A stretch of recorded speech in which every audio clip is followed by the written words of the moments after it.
So I started recording.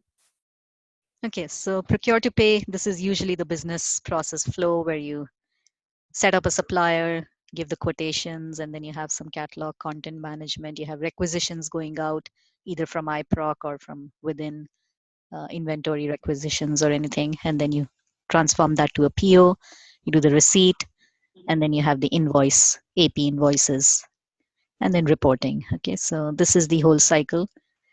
And parallel to each area, we have some more for apps products. So these are our products that we have, not covering entire in its entirety, but these are what we have. So you have requisition wizard, and then we have the PO wizard. For PO receiving, we have the PO receiving wizard, and then AP invoice, vendor management is supplier, and then for quotations, RFQs, or actual POs, we have this one. The PO wizard takes care of the quotations also. Okay. So I won't go through too much detail. AP invoice, you already have it, I think. Suppliers also, you already have it. So you can do suppliers, sites, bank management from that, vendor management across multiple sites. And then we have the requisition wizard. It's just helping in creating requisitions, not update yet. We do not have the update capability on the interface tables yet. Okay, and then the PO wizard. So the PO wizard is pretty extensive. You can have auto create from requisitions. You can have blanket purchase orders, purchase agreements, standard POs, and multiple other areas like closing POs, canceling POs, changing any dates on the existing POs. All of that can be done using the PO wizard. Okay, and I can go into those. You can do PO receiving. You can make corrections. You can do RMA receipts, or simple PO receipts, inventory into the inventory, deliver transaction, receiving transaction. Any of those you can do. Okay.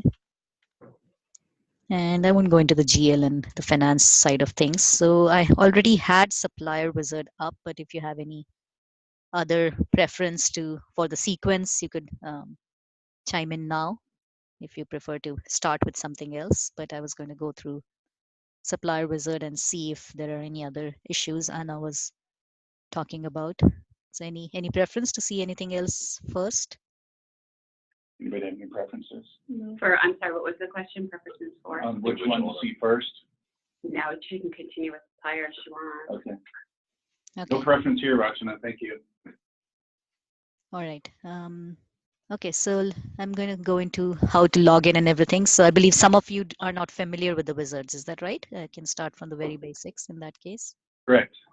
Okay, so let me just log off and start afresh. So usually when you get our wizards, either from the website or one of us sends you the links, there would be an installation zip file. And part of the installation zip file, most of the parts would of course be for the DBA, consumed by the DBA. They'll have some XML packages and all of that. They'll compile all of that. And then they would pass on an Excel workbook to you as the end user. And most likely they would have pre-configured it with some instance names, your test instance name, wherever the wizard has been set up. All that should be already configured in the workbook. So you just get a hold of this workbook from your DBA and double click and open it up. And you should see this kind of a file.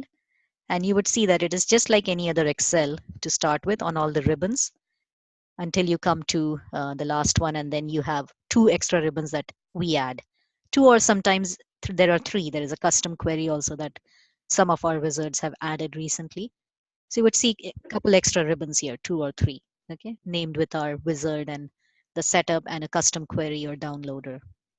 So this is where within these 3 ribbons is where all of our functionality is locked in. There are multiple icons you'll see, buttons and drop downs. This is where all of our functionality would be locked in. Okay, so you would go into the supplier wizard. This is mainly our transactional ribbon. All of the transactional exchange of data is done through this main ribbon. This is where you would do all the uploads. Upload meaning pushing data from this flat Excel spreadsheet into EBS. And download is extracting. So it could also retrieve data from EBS down to Excel. Almost like an ad hoc simple reporting, not with much anything fancy analytics or anything, but just a simple download. Okay. So this is where you would go in for logging in, getting online with EBS, uploading and downloading. So I'll come in here, and if I click on About, this is where I get the connection window, and hopefully your DBA should have configured your instances like that. On this small button down here, you would be able to add instances. Even if the DBA has not configured, it's nothing much. It's usually the same URL that you type into your browser. And after signing on, you get an HTML link.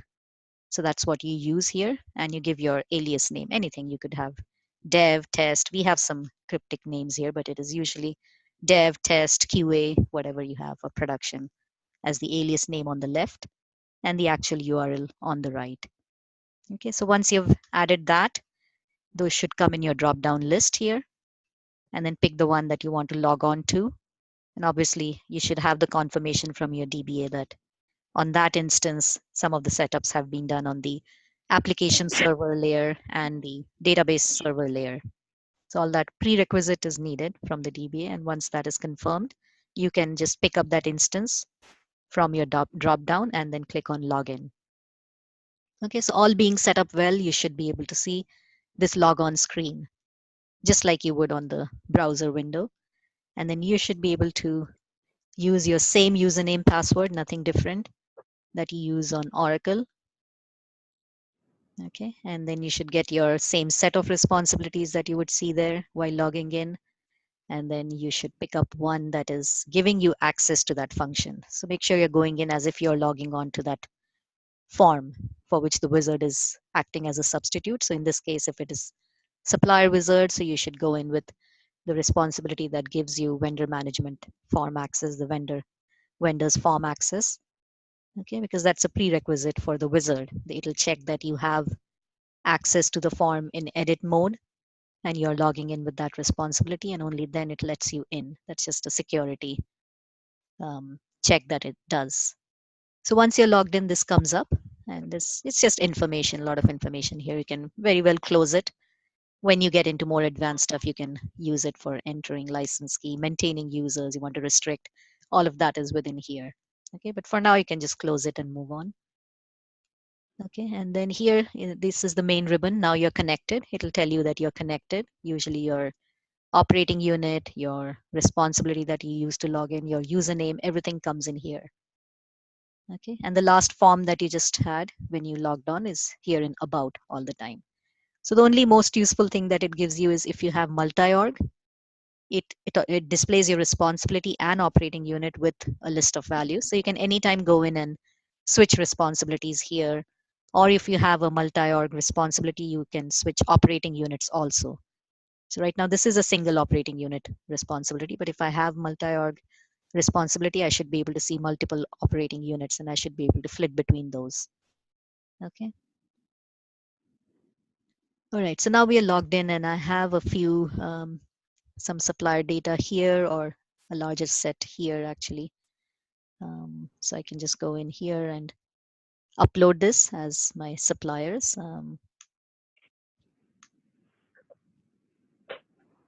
Okay.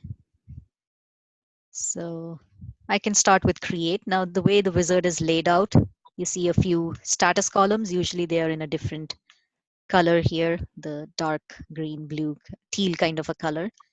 They are status columns, more for wizards to communicate, the wizard to communicate back if something was success, failure. And you would typically get some example sheets, but you can always start with a new worksheet if you don't want any clutter. Just click on new worksheet, you get a blank sheet, and you can start with that. Okay. And if it's create is your, depending on what your scenario is, what you're trying to do, you could be creating, and you can just put your mode as create here, or you could be updating existing ones. Okay. So here, each section has a mode. So what I've done here is I've put it on row number 10, which is like a default values row. So if I have a whole bunch of creates today on my hands, then I would just put it on top here so that it percolates down to every data row. I don't have to keep saying that this is a new create, this is a new vendor, this is a new vendor. I don't need to keep doing that. I can just put it up top on row number 10, and it just kind of every data row inherits its value from row number 10 when there is nothing specified. Of course, if there is something, let's say it's an existing supplier that you're going to update, then you can just go in there and put update on it. Okay, so you can just put in update wherever, and that overrides. So same thing is with all of our columns. So you see here the vendor type is given as supplier. So I don't need to every time put the terms, the pay group. I just put it up top here and it's going to apply to all the data rows. Okay. And then there is site name. Now you would see an interesting thing here is there is also a column for operating unit of the site. Here it is. So if you have multi-org, you actually don't even need to switch between operating units going here. You can just name them here. So you could have something being set up in vision operations, vision services. So multiple sites, the same address might be set up in different operating units if it's, acting as a umbrella kind of a location. So you could be doing it all from one sheet, one upload. So there are multiple addresses here. And then there is a section for site bank accounts. And I might just have to change the number here to make it unique, I believe. So let me just add some kind of a, you know, today's date or something, 0414.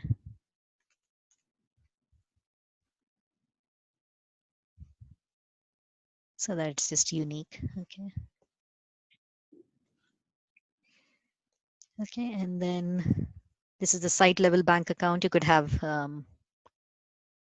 vendor level bank account or any of those sections. So this is very tailorable. This layout that you see here, obviously it's not covering all of the multitude of columns that are there when you log into the vendor setup form. The HTML form is pretty extensive, as you can recall. So this definitely is not everything. We've cut it down. You could cut it down even further, like you see on one of our tabs here. I think there is just these many columns here where I'm going to update terms, pay group, whatever my need is for that day. I can just create my own new sheet based on what I need to do. And how I do that is to go into setup. This is the ribbon which is more like administrative kind of functions here on the setup ribbon. It's not transactional. So you go in here and you have customize fields. And here you'll be able to see all of the fields that are available for picking and choosing. So you have at the supplier header level, all of these employee, whatever you have, you know.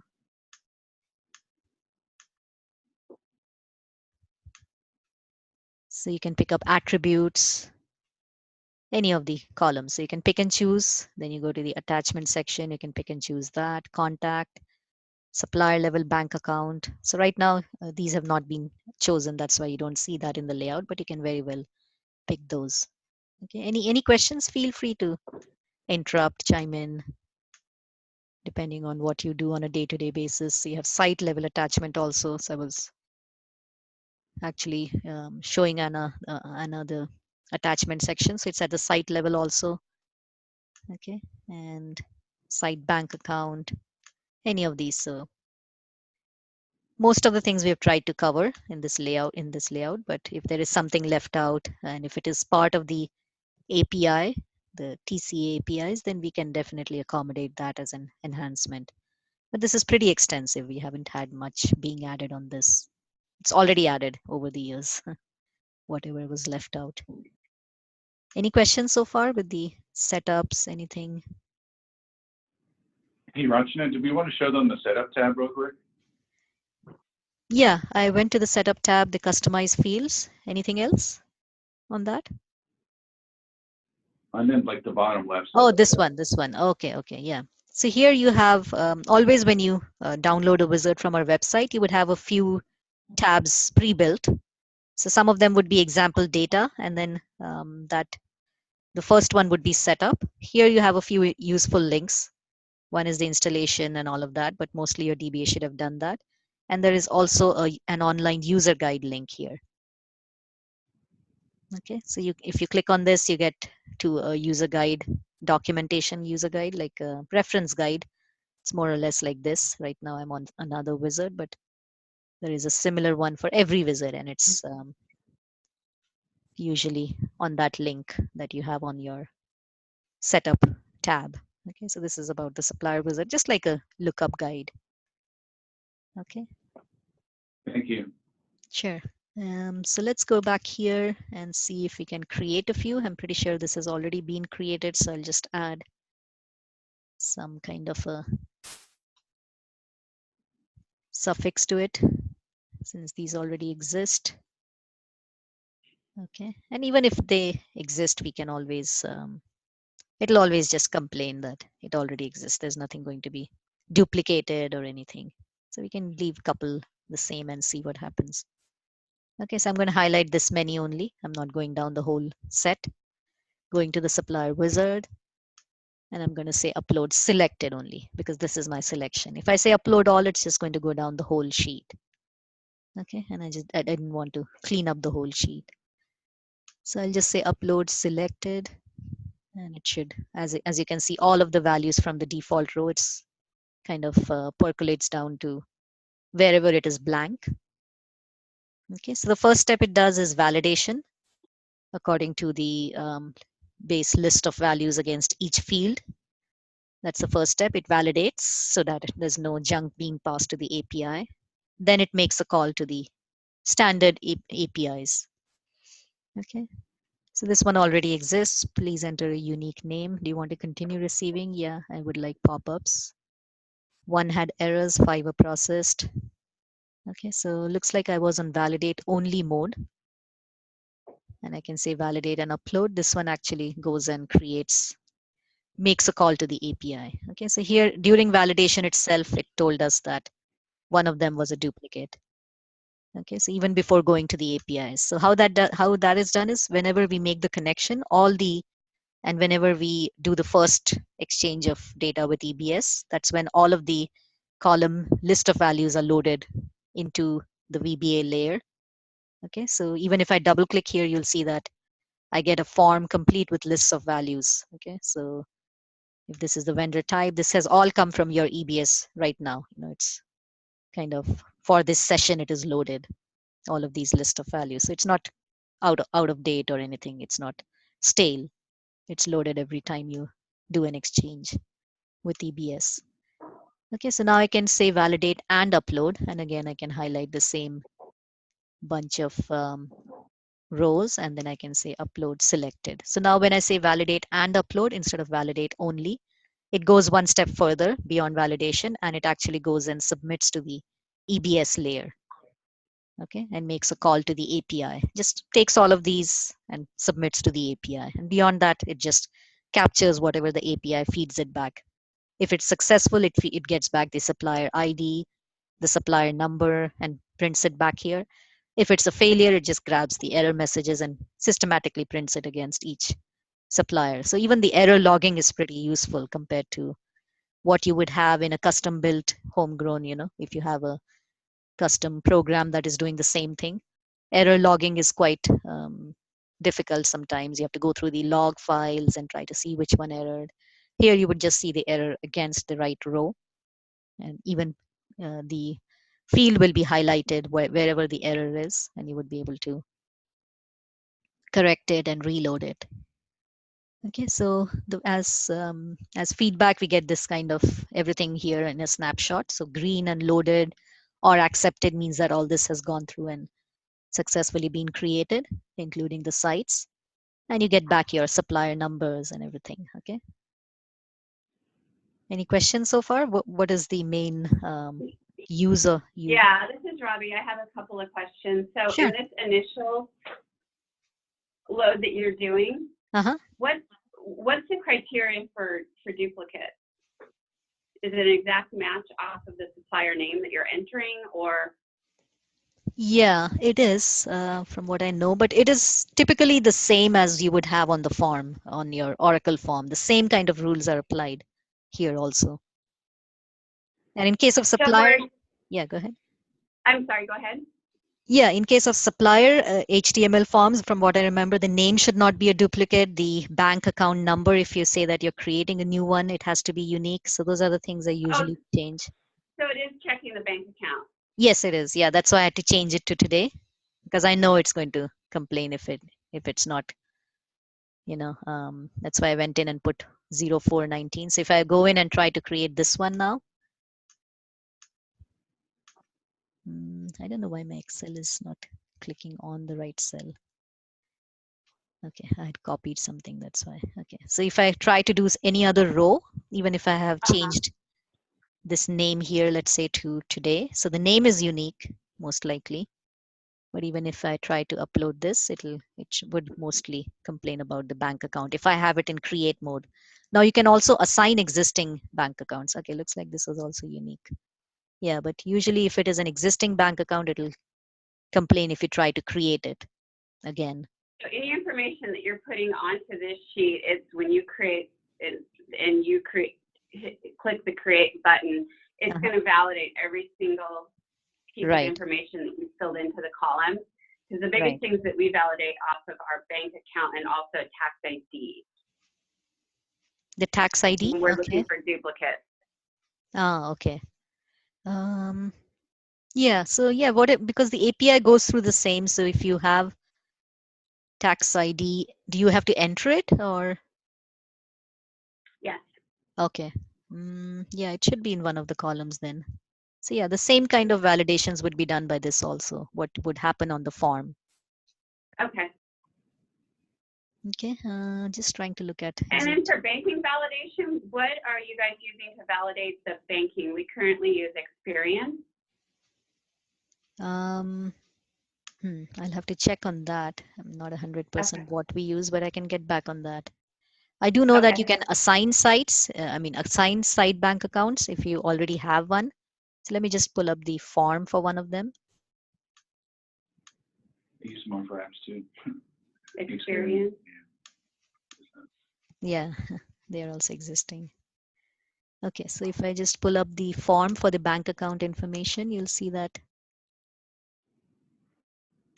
on the bank account, we can do site bank account. We can either create a new one or update existing or assign an existing one. So if I say assign, it will just give me existing bank accounts and I can assign that to this site. But I can check on what we use for validation. I would think it is whatever the API uses. I'm not sure, but I can check on that. Whatever the TCA APIs use from standard Oracle TCA APIs, that would be the same check, but I can check with our technical team and get back on that. Okay. Okay, now coming to, let's say we have some maintenance to do on these suppliers. Okay. So what we'll do is take these supplier numbers, let's say some of them that we just created, and we'll go and download and,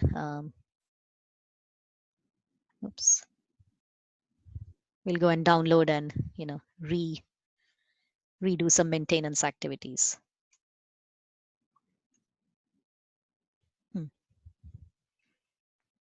The keyboard is acting a little crazy, the control and, okay, so let me copy all of these. Go to some blank rows, or I could click on new worksheet and use that also. Okay, but I'll just go down to some blank rows and paste these supplier numbers and say download via sheet. Okay, so here you can actually paste your, on any blank rows, you can paste any of this search criteria like supplier name, number, supplier ID, taxpayer ID, or site name. Based on that, you are able to pull back data for all of the columns that you have on your sheet. So I'll say download via sheet. Okay. And whatever your layout is, it'll bring back that. So like we had before on the update cut down, we saw that we just had pinpointed need of updating, let's say, payment terms on hundreds of suppliers. So it's much easier to have a cut down sheet like that. So get these supplier numbers, go down to the cut down sheet here. Okay, and here I just have pinpointed, pay group, terms, whatever I want to update, only those many columns. And I can use the supplier number to download existing data, and only that much data will come in, and then you can update and re-upload. So here I wanted to show another download method, which is download via form. Okay. And this is pretty much what we are going over in detail, is pretty much what you would expect to see on any of our wizards. You would have download via sheet working exact same. You would have a download form. Of course, the search fields would vary, differ from one wizard to another, but you will have a download form which is exactly acting like the search form on Oracle, the torchlight when you flashlight when you click on that. You have the same kind of search capabilities. Okay, so here you would be able to search by either the vendor type, all of the companies, and let's say you have all the sites that are in United States or any specific country, Canada. You would be able to search by that. Okay, and that's sometimes very difficult on the Oracle forms to search by site country straight away without looking for a vendor. So you can just say if you have a certain vendor name, you can do that, even a percentage. So I could even do 0414 like we did today, all of these, so it could get that. Mm, oh, because I put Canada and company. So it takes a complete combination of all the criteria. Okay, so it found these 6 that we created today, or you could give any combination of all the criteria above and then hit search. Okay, so you can, if you don't have any say on the supplier name, but just a combination of other criteria, just leave it as percentage here and search. And then you can, One quick question, Rachna, here. The yeah, enter search criteria is always a string comparison, string format kind of search criteria, or can we put any conditions as well in this? no, it has to be a string. Okay, Percentage string is comparison. fine. Yeah, Okay. wildcard is fine, Mm-hmm. but not like a sequel or something you're saying? Yeah, any of the Um, SQL restriction condition kind of thing, logic conditions. No, you Ah, cannot put only the string yeah, comparison. Okay, right. Yeah, yeah. Yeah, got it. some of our wizards have custom query, and that's where such things can be done. Your own queries can be embedded. I don't know, this wizard hasn't got it yet, but I'll bring it up in the PO wizard or some of the other wizards. There you can embed your own SQL and logic conditions. Okay, Thanks. sure. So then you can click on this and pick and choose which ones you want to download and then hit download for your maintenance activity. Okay, and once it's down here, then basically brings in the supplier ID and everything, and then you can just go in and you know pick and choose which ones you want to update, make your changes obviously, and then upload with that update as the mode. Okay, and here you could be adding addresses, so you could be doing create update in the same. So going back to the full sheet that I had, once we downloaded here, if you go down to the site level, now let me just clear this off because that's going to act like a default for everything. So let me just clear this off here. Because in the absence of any value, this is what is going to percolate down. So let me clear those. And then if I go back to my update set, okay, so here I could be doing a combination of create and update. Okay,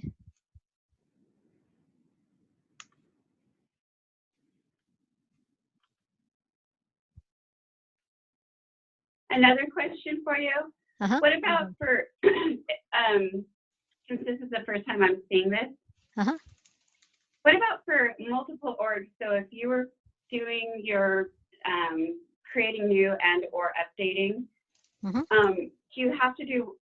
Do you have to be logged into the org, or can you put all your different orgs on the sheet and then it does it all for you? If you have a multi-org responsibility access Mm-hmm. to multiple orgs, then you can just put them here on the operating unit.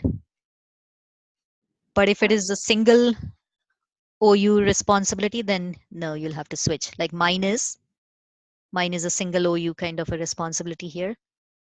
Then it doesn't let me play with any other operating unit. But I think I have a MOAC also on this. Let me just try. I wonder if you have to be NOAC enabled.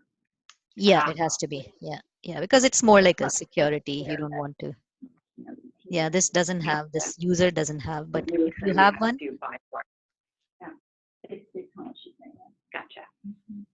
yeah, but otherwise by default it'll pick up what you have. So let's say I'm creating a new site, but if I had multi-org, I could be creating and updating across here. And I could be adding it Gotcha. to another. Yeah, okay. So I can just put any site name, let's say US Center, and give some country, an address, California, and then give it some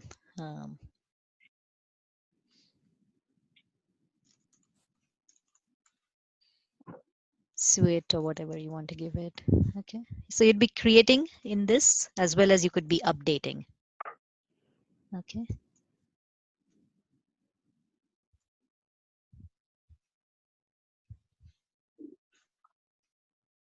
Okay, and then it goes through the TCA API. So even if you have something goofed up on your address, that'll also get caught by the TCA API. So you could be creating here, you could be updating in the same upload something else. Let's say I want to add an alternate site name here or a suite number on this. Let's say address line 3.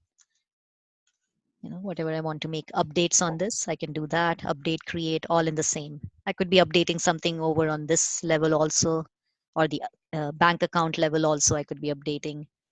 So let's say I just want to change the terms here. Now I don't remember the terms, so I'm just going to pull up the form. So instead of 210 net 30, I'm going to pick up net 45 or whatever. Okay. So I could be doing multiple updates across and create, update everything together. Okay. And then uploading this batch again. So wherever you don't have a mode specified, for example, the bank account didn't have any mode, so it just came back with warning. And if you scroll down or look at the reason here, it'll just say that there was no mode specified. We didn't do anything. No update mode section will not be processed. Okay, but the others came back with green, so all went well with that. Okay, let me just do some, let's say I'm just updating it and there is some kind of a erroneous value. I typed it in and then put in update here. That'll also come back. Okay, and then I have some other updates here. So even if it is part of a batch, you'll see that it just points out the error, highlights the error field, and I can say no to the messages so that they don't keep popping up. I'll let the whole batch go, and then I'll come back and look at the errors one at a time. So if I go back, it says rejected, it says invalid at the supplier level, and then it also tells me the message here is not a valid value, but this one got processed and loaded. So you can actually come down at each level in your batch and look at the error values. So if you scroll down, it'll also go into your error. It's also highlighted it, and you can go and correct it. Okay. Anything else? So you know how to bring in more columns.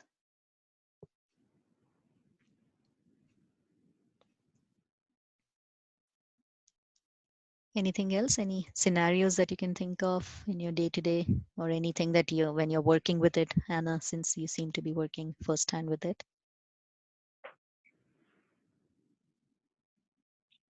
I don't think I have any more questions at the moment. Okay. Okay, in that case, I could go to either the AP invoice wizard or the PO wizard. I think PO wizard is new, is that right? And AP is existing? Yes. Okay, so yeah, whichever sequence, I could bring up the PO wizard to kind of extend it in the same. Do you want to do invoice next? Wait, can we do an invoice next? Yeah, sure. Yeah. Great, thank you. Let me close this out and then go to the AP invoice wizard here.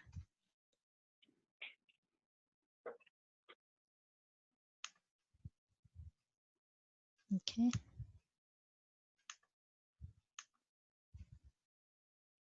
All right, so let me make the connection same way. About button.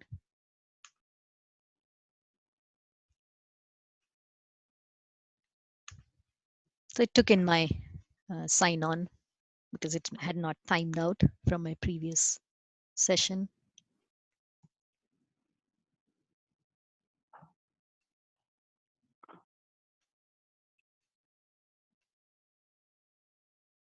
So again, similar kind of thing here. Once you make the connection, you have your supplier number, your invoice number, whatever you want to put in. So invoice total, you can have a keyword called calc, which can roll up from your lines and distributions. On the line level, you have your line type, the amount, and then you have the account level on the distributions, your account field. So this is a really cut down one where you don't have any PO matching, nothing. So I'm just going to create a few from that. So I'm just renaming them just to make new invoices. Okay, so in some cases I have calc to just roll up from the line level. Some I have the exact amount. Then it has to match. Okay, and then I have a question. We recently moved to AWS, and so we now have our AP Invoice Wizard that's compatible with AWS, with Oracle. How do I, if I wanted to utilize the feature for invoice total to do calc, I'm getting an error that says the value doesn't match the data validation restrictions defined for this cell. How do I change that? Or is there a process document that I can read through to kind of learn these new steps? Because in my setup tab, I don't have the same link. On your setup tab here? Yeah, mine doesn't match that, and I think it's because of the AWS integration that we have. No, maybe it's just not the latest version, but that's fine. Even on About button, you should have a link to the online documentation. Do you have this on the About button? I'm checking 1 second. Okay.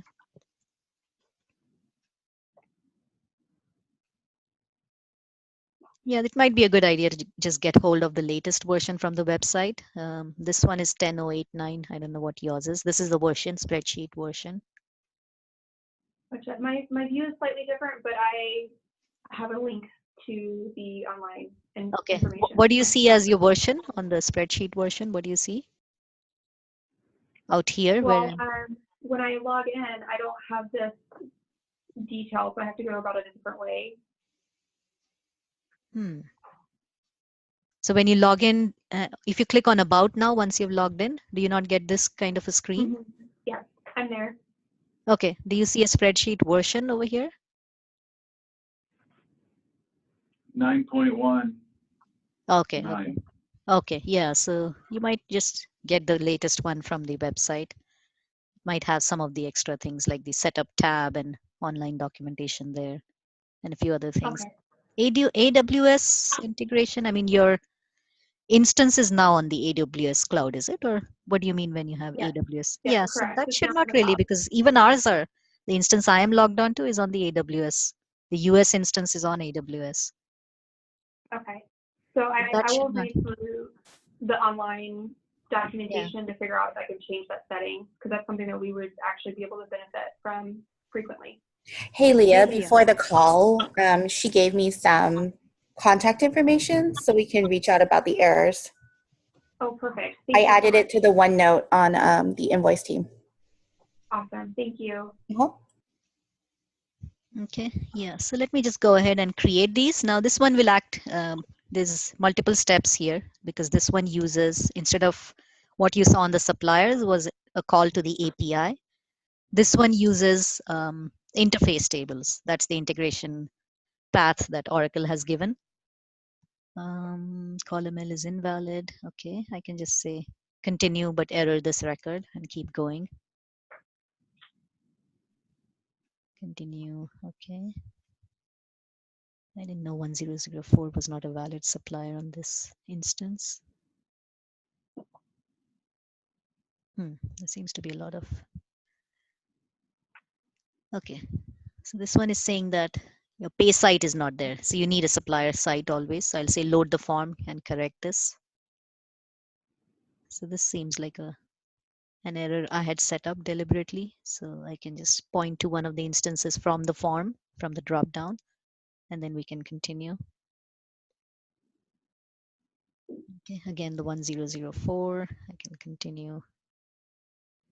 And I can even stop any more messages and just see, let it go all the way to the end, and I can come back and look at it. And you know that, I hope you've discovered this in using other wizards, that when an upload or a download is happening, you don't have to be on that screen. Okay, it just goes in, breezes through, and gives you the summary at the end. We can go and look at the um, status columns section, and you can get a whole glimpse summary of what has happened, what went through, what did not. So 1004, somebody seems to have played with it and dated. Maybe I don't know what's going on with it, but this seems to be rejected. The others seem to have gone through. They are all in pending status. Like I said, you don't see the straight away green accepted loaded here because it uses an interface table. So it is sitting on the interface table, and then you have to submit the payables import program. And this is the standard integration that Oracle has given in the AP invoice path. Okay, so here you would be able to find um, your sheet, or rather your batch by your sheet name and your date. Okay, so cut download was the sheet name. This was my username. This is how it generates the name. You can rename the invoice batch and you can start the import. You can change the GL date also if you want on that little window. So then it submits that import program. Yeah, go ahead. Sorry, for on that place there where these are now loaded in the staging table, and on the actual submit where we're doing the upload, there's the GL date field. Will that override anything we've listed on the spreadsheet for individual invoices with different GL dates? For example, if we have future billing that we're trying to enter into the system with future dated GL dates, will that GL date field there override what we've listed on the spreadsheet? Yeah, that's a tricky question. I'll have to test it out. It says optional defaults to import, but I think it is for the batch. This GL date is for the batch when the batch is. I don't think so, but I'll need to test it. Okay. I don't think it would override. I think that is more. So you're saying this invoice date, would that get overridden? No, there's an invoice date column. There's we have additional columns on our spreadsheet that's hidden here, but there's also a GL date column. Oh yeah, this one. That we would utilize too. Okay. Yeah, I doubt if it overrides. I can check on that also and get back, or you can just do a quick test and see. But I don't think so because I think that date is the batch processing date, the GL date for the batch to be processed. Okay. Yeah, but we can test that out. Okay, so when you think that the import program is done, you can just click on refresh and you should have all of the automation account use function. Okay, that's new. Let me just take a screenshot. It seems like we've been doing some changes in the configuration, but you might have seen that it refreshes the status to either accepted, rejected, whatever it is. Okay.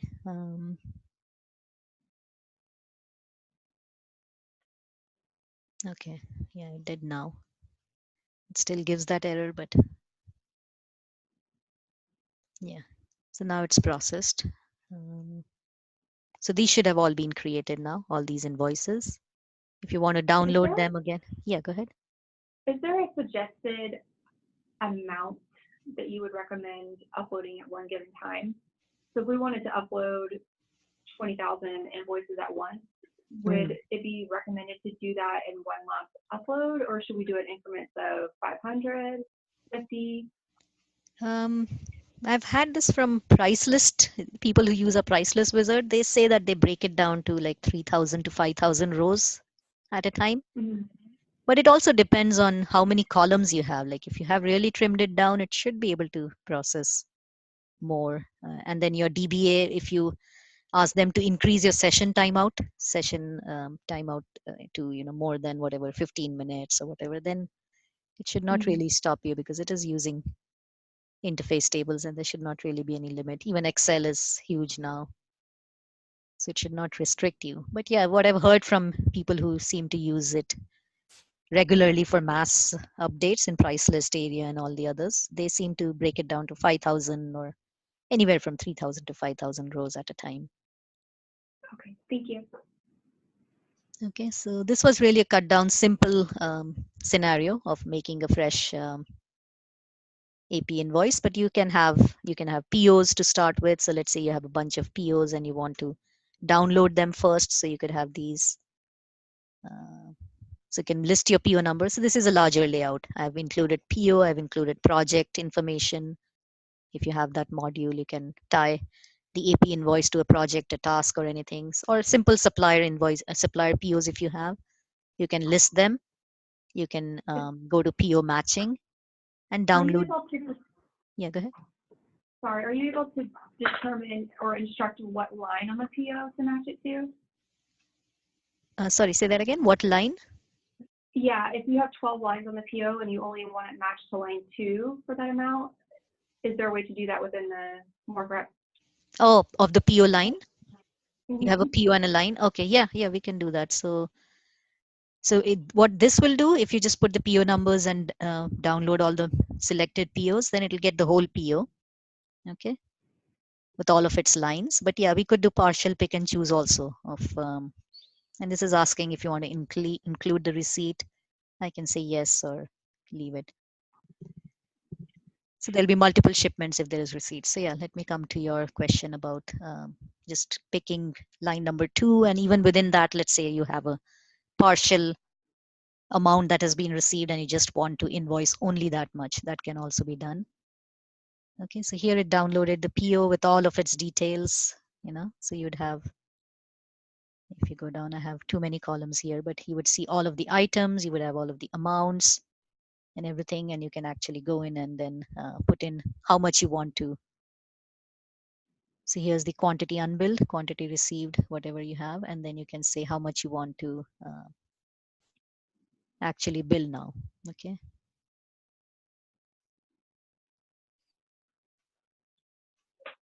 Quantity invoiced. Here you can change the quantity invoice for line number 2. So here you can say 0 for this, and for line number 1, and only 2 for line number 2. You can do that.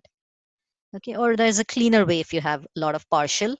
Then what you can do is, let me just go to a blank field or a blank row, and I can do that. So what in your scenario, it sounds like it might be a lot of partials. Then I would rather suggest you go to the PO matching and bring up the form, match distribution using form.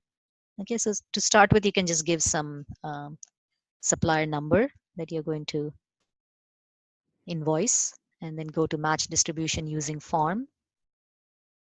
Okay, so it'll just search for, this is a PO search form. So you can either search by PO number or any PO criteria like ship to, deliver to, item. You can restrict by item, any of these, or you can just simply search whatever supplier you had given that was taken as the basic search, and you can just search for all open POs.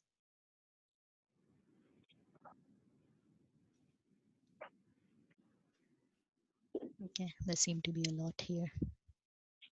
And then you can pick and choose if you want a specific line in the PO to be downloaded and only a specific quantity out of that to be downloaded. You can edit that here on this form.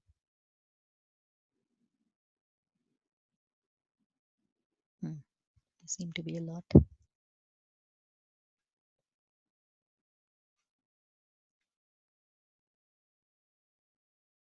Okay. Oh, just 15. I don't know why it took that long. Okay, so these are all the open POs. And here, if I further want to say, like you said, I want to say that I just want to, take these lines. These are the lines that I want. Line number 1 from, this PO numbers. I don't see a line number 2 on any of that for some reason. But yeah, if I just want to pick and choose these lines that I want to receive, and within that also I'm saying that I'm not receiving all of it, I can edit that and say that I just want to receive quantity. I mean, not receive exactly, but invoice for quantity of only, let's say, 2 or 3, whatever is the quantity that you want to invoice. You can put that, and it automatically changes your amounts, as you can see here. So based on the unit price, it's adjusting that. Okay, so this is only the quantities you want to invoice. So you can edit all of that, specific line, specific PO, and then download that. Okay. So it says it downloaded. So all that is left now for you to do is just put in an invoice number. Okay, this is my invoice number. Give it a date if you want, or leave it to default, and then just put calc, and you should be good to go because everything else was filled out by the form. You have your amount, you have your quantity, bill, and everything. So you should be able to just go in and upload this as a matched invoice.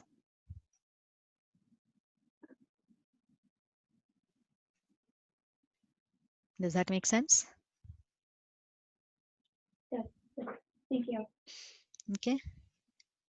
And by listing PO numbers here, you get all of the lines. But again, here you can go in and edit. Let's say this is the one 4561. You can go in and obviously you'll have to go in and put in the usually it used to bring the supplier from what I remember. I can check on this, but I think it was bringing the supplier also. And then you just have to go in and modify your quantity that you want to bill down here. And you can trim down columns. This one is very extensive, but you can say that I'm just doing quantity that I'm invoicing out of 150 is only 2 or 3. And then you just, but the problem here is that you would have to change the amount. The amount, you could do a formula here. So there's an amount category or amount field here somewhere. So you can say this is equal to a product of unit price times the quantity invoiced. So you can do that and copy that formula across. Okay, or you can use the form. So you have the quantity invoiced times the unit price. Okay, and you can copy that same formula across board for all the rows. Okay, and then you can modify.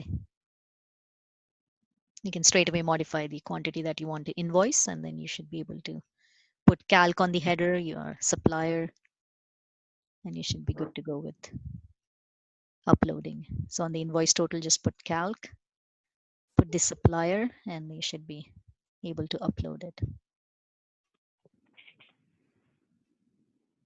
Okay.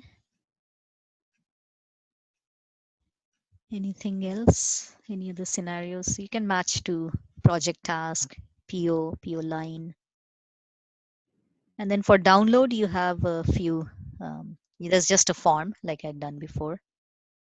And you can download here using any of that criteria. So by invoice number, like I did today, all of these, you can just search by a partial string or any of the other criteria I have.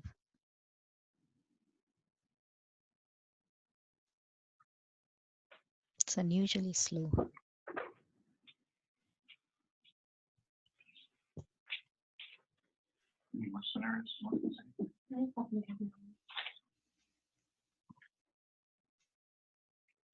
So do you mostly use this for end of the month invoice processing, AP Invoice Wizard, or?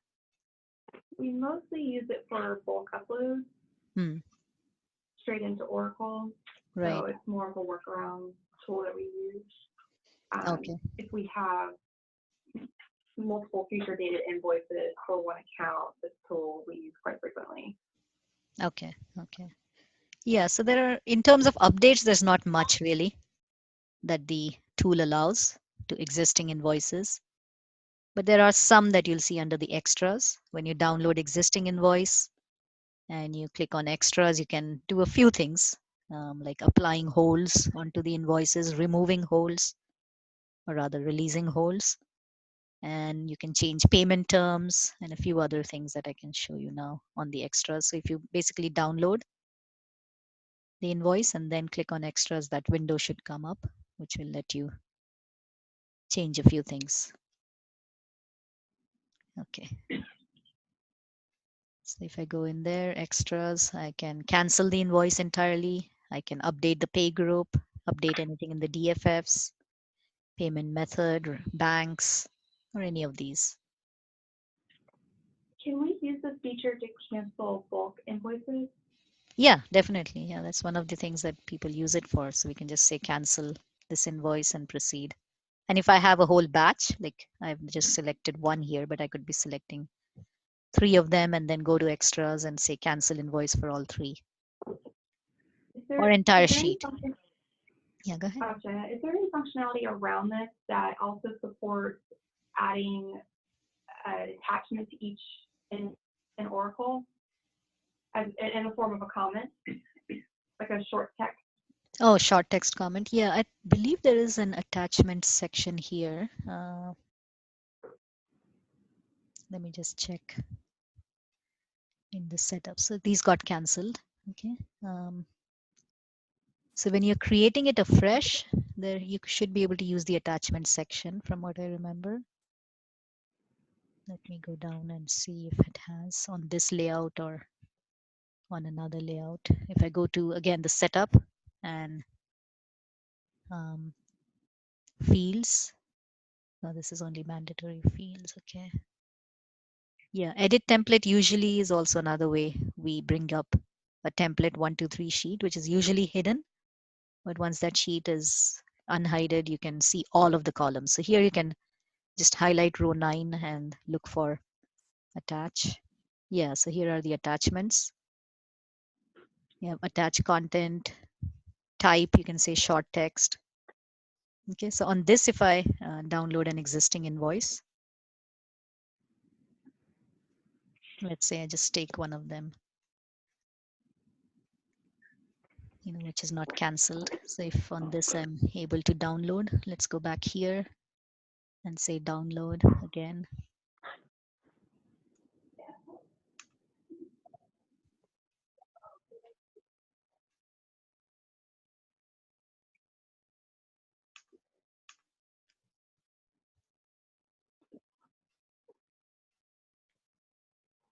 Usually template 1, 2, 3, you should not use it for transactions. I'm using it now, but typically we keep it hidden. And the idea is you can just use it to get the sections, copy it and put it on your working sheet and then hide it again. It's like a toggle switch. When you go to the setup ribbon and click on that edit template again, it disappears. The template 1, 2, 3 disappears. So usually we just toggle it and hide it again. And you should just grab the section and put it on your everyday worksheet. Okay, let's see, did it download anything? Yeah, it did. Okay, so here if I put in some attachment and go to extras,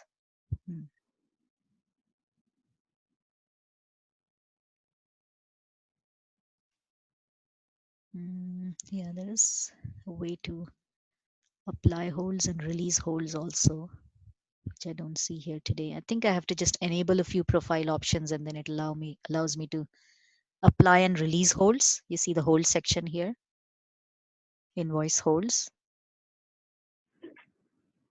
There's a hold and a hold reason, so you can do that. And there is also the attachment section, which you should be able to process. Yeah, so you can upload the hold and upload the release from here. And then same with the attachments. Okay, so you can go in here, add an attachment to it. So let's say I have a text and I say it is from supplier and additional notes or something. Okay.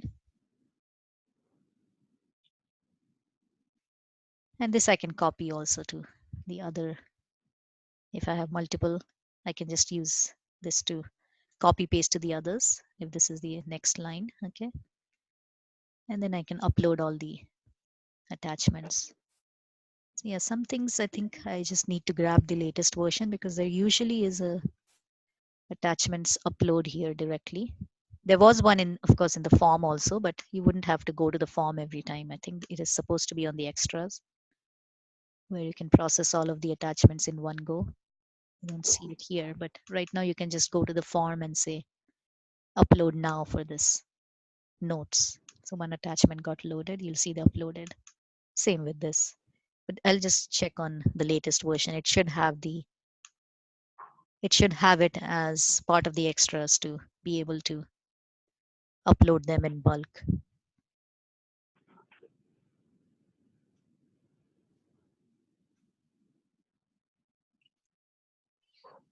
Okay, any questions? Anything else? Any other scenarios?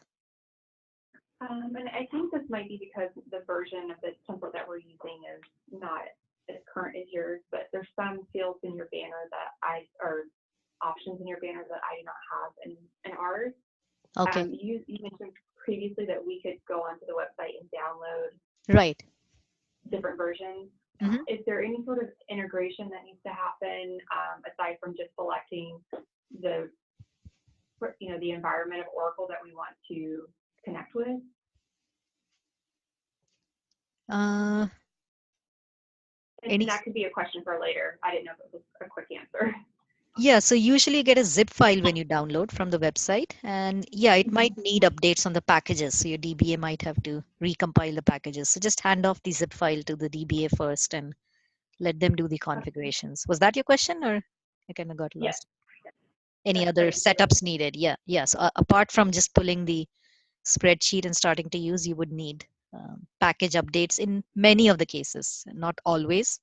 Sometimes we don't update the packages, and the same new worksheet can work with your old packages, but just to be safe, it's always better to run it by the DBA, let them update the packages, and then start using the worksheet.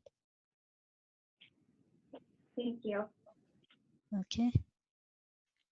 How are we with the time? We still have about 20 minutes in the room, or how much more?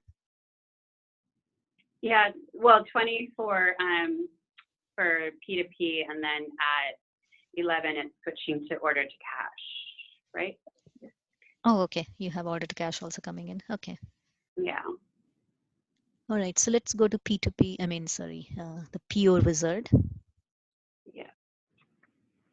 Okay. So that might be something you're seeing for the first time, purchase order wizard. Mm-hmm. Okay, so pretty similar. You have your status columns, your actual data columns, and I'm pretty sure this instance, someone has played around with 1004, so I'm going to get stoked on that one. So I'll just try to log into another instance maybe this time. This is a dev instance. It might be a little slow, but worth it. Unless I have to go and change the data on all of those POs.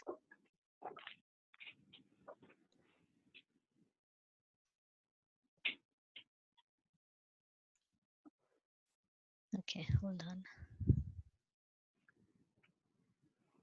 Vision operations. Okay, yeah, let me just try it again because this is a different username and a different operating unit.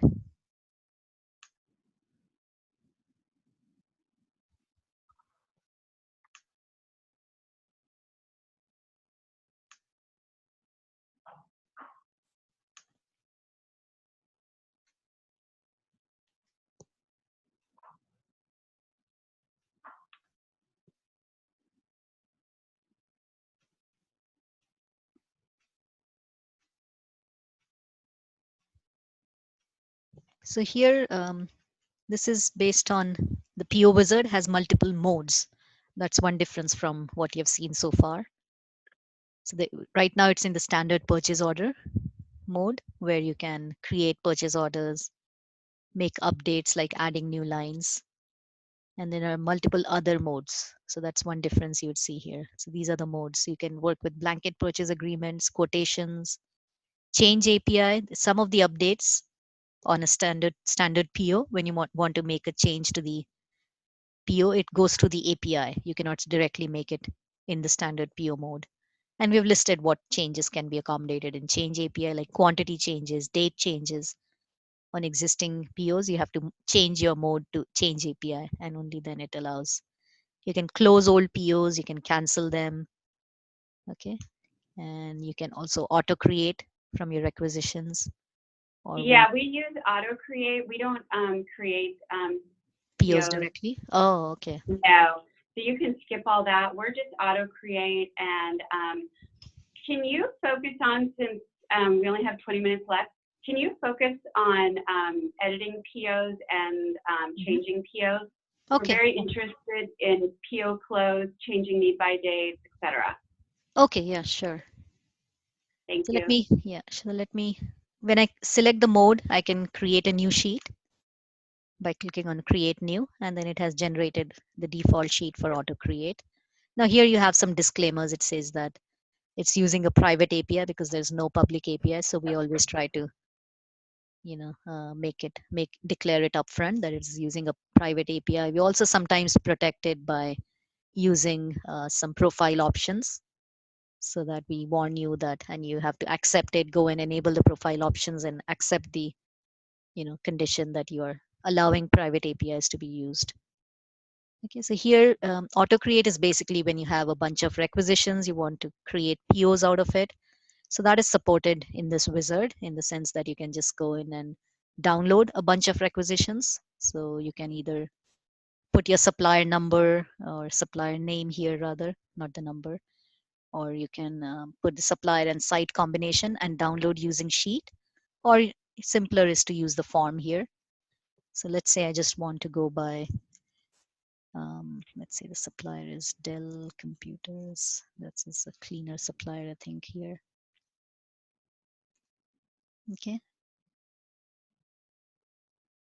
And say a certain site if I want to restrict, otherwise I can leave it blank, and I can give some date range, creation date range, need by date range. Okay, or a specific buyer who's I'm a buyer and I want to just create from all the requisitions I made. So I'll just put my name and then I say download, and I can order by any of these. Okay, so I can just say all of these. I don't know if I want to restrict by any site, just to keep it a little smaller subset. Okay, and then I can download. So it'll bring all the requisitions created from iProc or directly in the requisition screen, or through the wizard also. If you've used requisition wizard to create, those will also get downloaded, and then you can bunch them into different POs based on how many POs you want to do. So you could have multiple requisitions, but rolled up to one PO. You could do that. Right. Okay.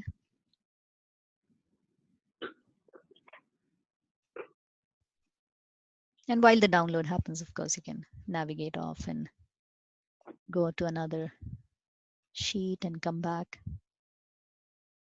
Okay.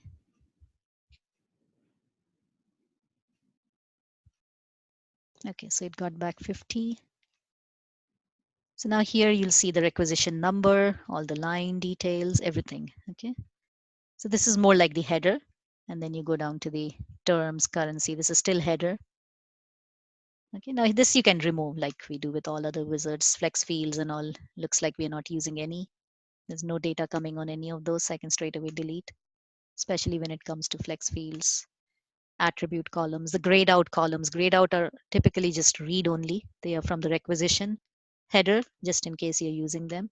So you can delete those and you can have a narrower kind of a layout for you to be able to, if you're not using attachments, you can remove that also. So here's the requisition line IDs. You can look at them. Now let's say all of these, you want to bunch them together. These are all seem to be expense kind of, uh, miscellaneous category. So you can just bunch them. So let's say you just want to bunch all of these top 10 lines into one requisition, or rather PO, then you can just take off the header level. So as you know, with our wizards, the layout of parent and child is typically by, if you leave the header blank, it just rolls up all of the lines to the same top header. Until it encounters a new header, then it just creates a new header on that, and then so on. So if let's say I just want to make two POs out of all of these requisition lines, I could do that by taking off these. Does that make sense? How to bunch them into? Mm-hmm. Yeah. Okay. Yeah. So you can go in and say auto create. Now it calls the, there is an interface, I believe, and then you submit the auto create API.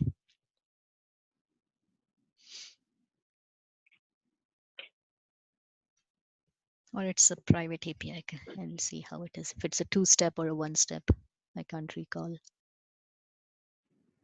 Okay, so it says process completed, no errors, it looks like. Yeah, so it's pending, and then you submit the private API.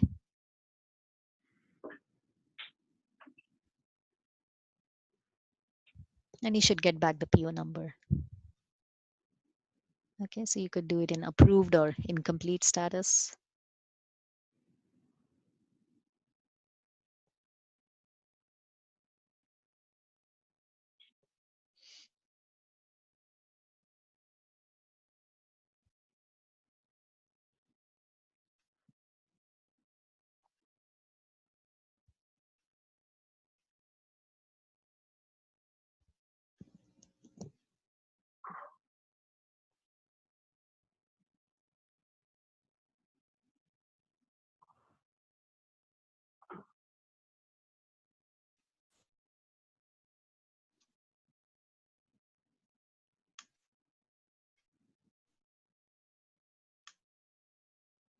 So is it going to be a different team for order to cash? Is it going to be different users coming in at 11? Are we on the New Zealand server? No, not this one. This is that AWS server. I don't know. It's going a little slow today. It's behind the VPN and I'm connected from home. So I don't know. The VPN might be. What is that? When do you use it?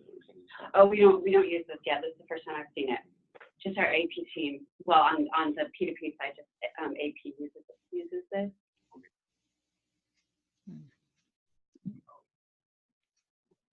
Yeah, this looks more like a lock or something. I don't know if anybody's.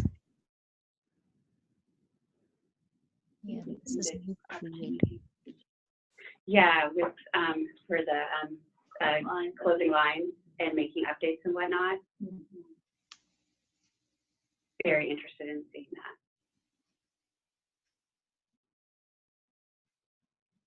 that. Okay, I might just have to stop the upload. Usually it goes in a flash and comes back with the PO numbers.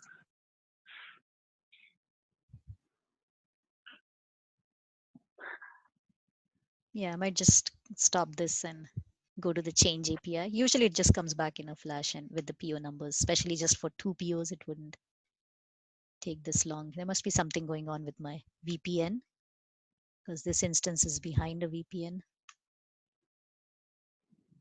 Okay, finally, yeah, there was some kind of a lock, I think.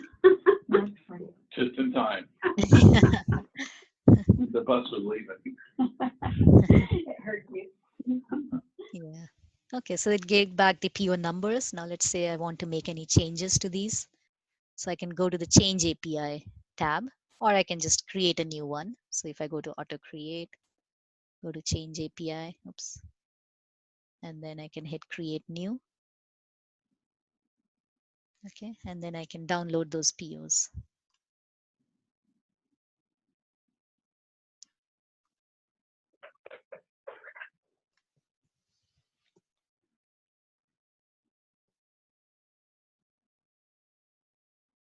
And again, here you can have modify your template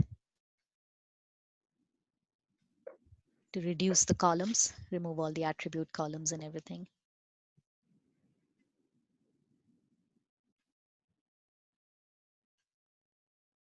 Yeah, again, every time it's doing an upload or a download, it's kind of chugging. Okay, so we brought that down. And then if we go to the line level, this is how the change API works. It has separate columns for, so you'll see that the current quantity is grayed out. If you have a new quantity, you put that in there, new price, and then same on the shipment level, ship new price, ship new quantity. So obviously you have to make sure that your quantities match up all the way from distribution to upward to the line and to the head, not in the header here, up to the line. Then you have ship new promise date, new need by date. This is supported only in R12. Okay, and then I think that's about it. Yeah, there's nothing on. It's all the way to shipment level. So let's say you have some ship new promise date as,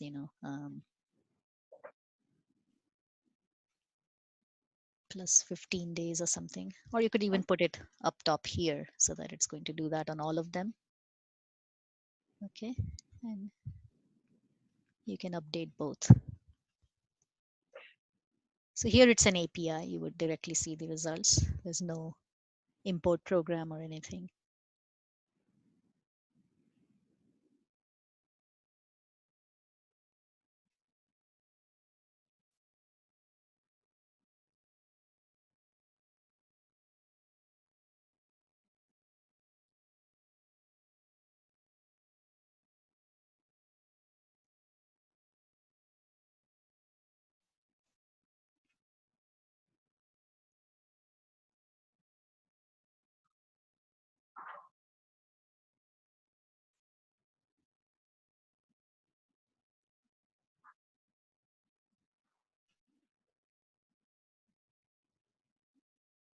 So only wherever it sees those new columns, any value in the new columns, it only processes those.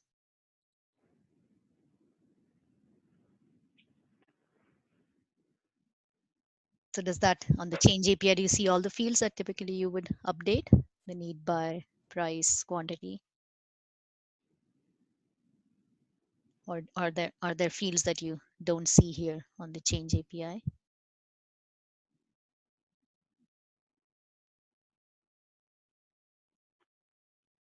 What about for, how do you close PO lines? Yeah, so there is a mode for that.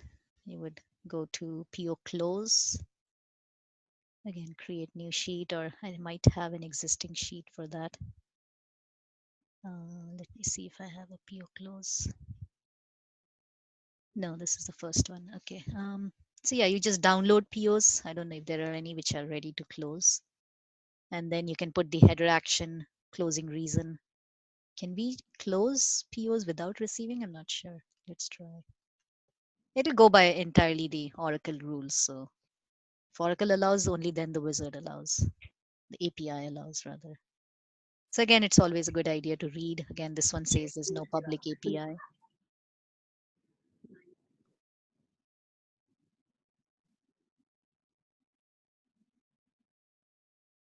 Okay, so make sure you're on the right mode and the right sheet, and then you should be able to put the header action and the reason. So if you don't remember what goes there, just bring up the form. I can't remember if it's close or PO close or whatever. So I'm just going to pull up the list of values. So there are these: finally close or close, There you go. and then a reason. Okay. And if you do it at the top, it'll do the whole PO, but if you want to just do certain lines, you just put that reason on those actual lines. Yeah, there is a line number, line closing, line action. So you can put it at specific lines also. Okay. Okay, and put that reason there. I don't know if reason is mandatory or not. Just putting it. Again, ship level also there is one. So you can actually just close specific shipments, shipment lines. Okay, and then upload it.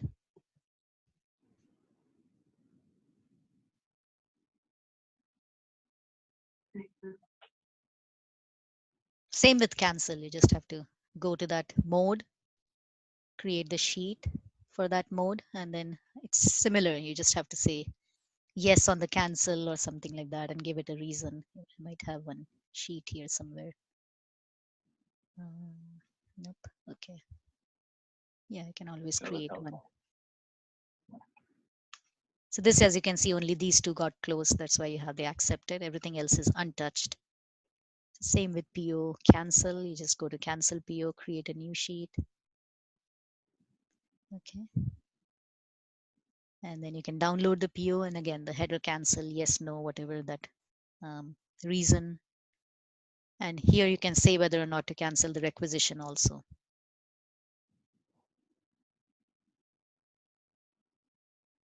If you want, I can download and do that. Otherwise, I can, quickly breeze through requisition. It's pretty intuitive. I have a default cancel. Yeah. So you just say yes, no on the header cancel, put a reason, or at the line level also yes, no, and upload it. And then because closing lines is our biggest source of manual work, well, one of them. So if we send out a report and we ask the PO owners if they want to open or close, and we kind of do our research and due diligence. So if we just put in a list of PO numbers with the corresponding lines and say close and then our reason, the spreadsheet is fine with that. We don't have to download what you're showing. We don't have to actually download the POs onto the spreadsheet, right? Yeah, that's a good question. So you're saying just put that. Yes. If we already know which lines, instead of downloading the whole PO. I think so. Yeah. Right. I think so. It works that way. Yeah. Let me just try it out right away. But I think it does.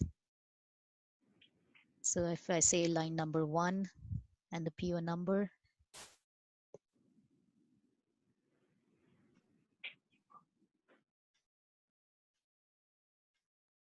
Oh, no. Okay. Yeah. The download is essentially because it wants to get the ID numbers. Yeah, it looks like it wants the ID numbers. Let me just try that again. So if I download, yeah, because there's a header ID and a line ID. So it needs all of that to tie back. But you could give a PO and a line combination and then download if you don't want to see all of And them. then download it and it gets Yeah. that tag that it needs. Right. Oh, okay. That would Yeah. work for us. But it Yeah. does need download. Okay. It's like because Yeah, instead of having to do all of the line on the PO, yeah, just Yeah. download the ones we actually want. Right.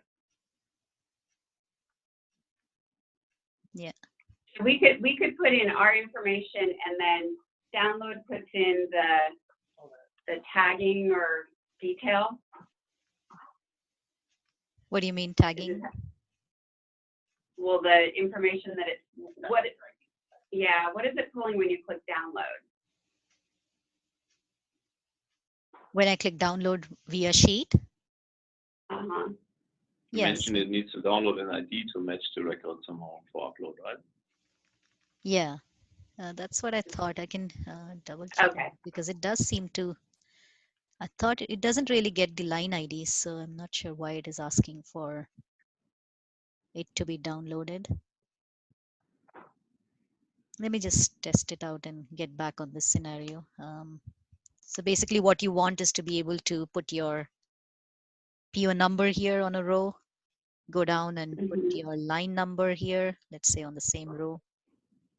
On row number 23, I put line number, oh, there's no line number 2 on that, so I'll put 3. And I say I want to cancel it. Okay, so this is what you want to do, right?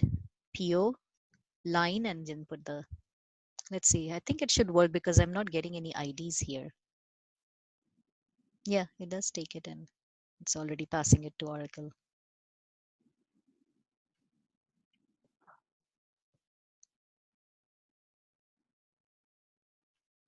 Yeah, it does that. Yeah, so yeah, I misspoke before. So you can just put your PO number and the line number. You don't need to download.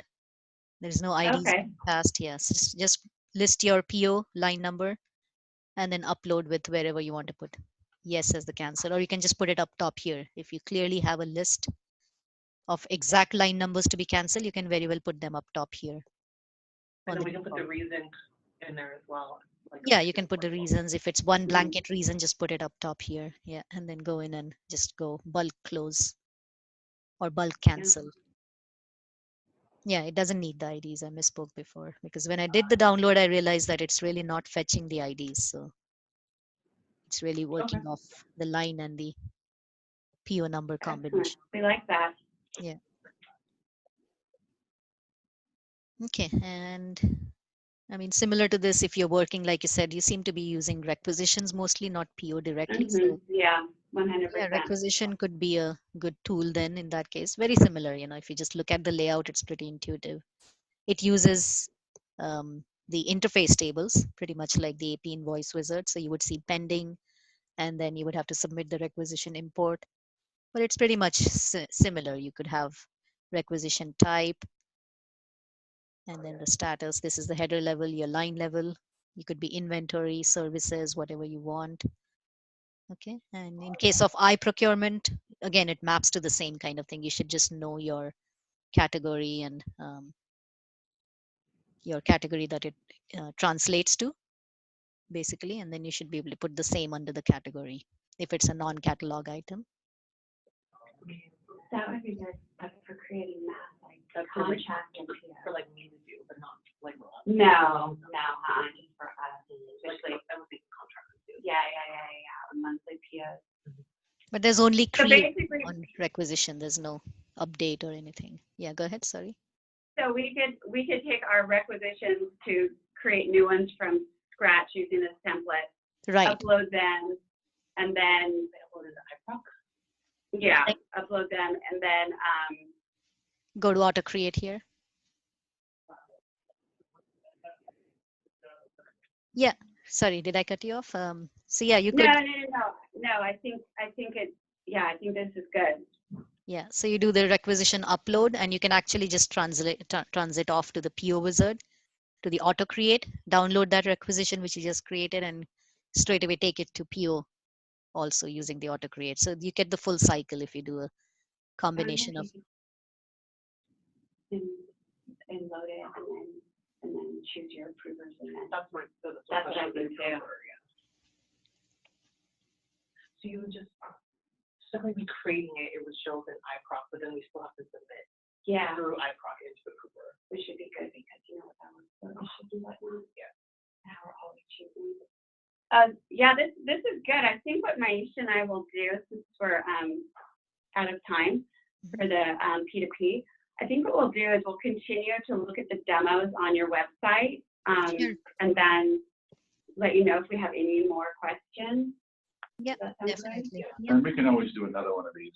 Yeah, probably. Not 30 minutes late. I mean, Yeah, and give us some time to sort of like look it over and drink it in a little bit. Since this is the very first time we both of us. No, I've done used more to use before. it. Another API. Right. She's familiar with it, but I am not at all. So this is really good. I'm very hopeful. Great. Okay. And you can always download and try it out also in your instance. Right. Yeah, before you have any. Yep. Okay.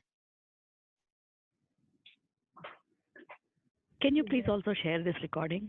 Yeah, sure, I will. Yeah. So let me stop recording. Do we have anything else like order to cash? Did I hear there was something else in continuation? Do we have the folks for order to cash? That team is on their way. They're not here. Okay.